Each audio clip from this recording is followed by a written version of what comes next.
গাছ বিক্রি করতে চাইছিল মা, ছেলে নিষেধ করছে। ছেলেটা নিশাগ্রস্ত।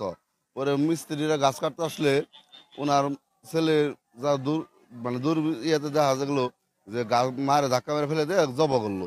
আর যে গাছ কাটতেছিল ওনাকেও মেরে মারছে, উনি মেডিকেলে ভর্তি আছে। 10টার দিকে সংবাদ পাই জামালপুর পৌরসভার বিডিআর ক্যাম্পের পাশে হাটচন্দ্রা নামক গ্রামে মঞ্জিলা বেগম জিরা নামের একজন মহিলাকে তার মাদকাসক্ত ছেলে গাছ কাটাকে কেন্দ্র করে ছুরিকাঘাত করছে। আমরা ঘটনাস্থলে আইসা ওই মঞ্জিলা বেগম জিরাকে মৃত অবস্থায় পাই এবং তার দেহে অনেকগুলো আঘাতের চিহ্ন আছে এবং যে গাছ কাটতে আসছিল গাছের ব্যাপারী ফরিদ মণ্ডল তাকেও আহত করে সে বর্তমানে জামালপুর মেডিকেল কলেজ হাসপাতালে চিকিৎসাধীন আছে এবং যে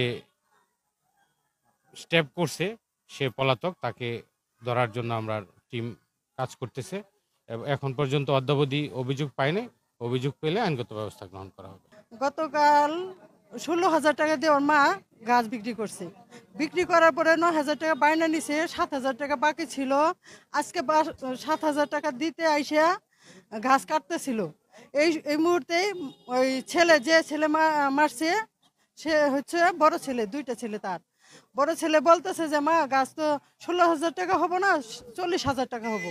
ওর মা বললো ঠিক আছে আমি কালকে বিক্রি করে ফেলাইছি, প্রয়োজনে তোমার অর্ধেকটা দেই টাকা, তারপরে করো না, ঝগড়াঝাটি করো না। এই বলাতেই ও সাইডে নাই, কয় না আমি 40,000 টাকা বিক্রি করবো, আজকে টাকা নিও না।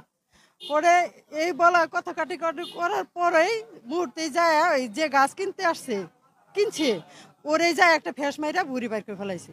তো ওর মা যায় বাধা দিতে, যে ওরে মানুষকে বাধা দিতে ওর মায়ের মানে হাবুর দুপুর কুবাইয়া গলার মধ্যেও ফেস দিয়ে ভুড়ি বাইর করছে, হাত দিয়ে ফিরাইছে, হাতের মধ্যে মারছে, অনেকভাবে মাইরা তার মাইরেই ফেলাইছে।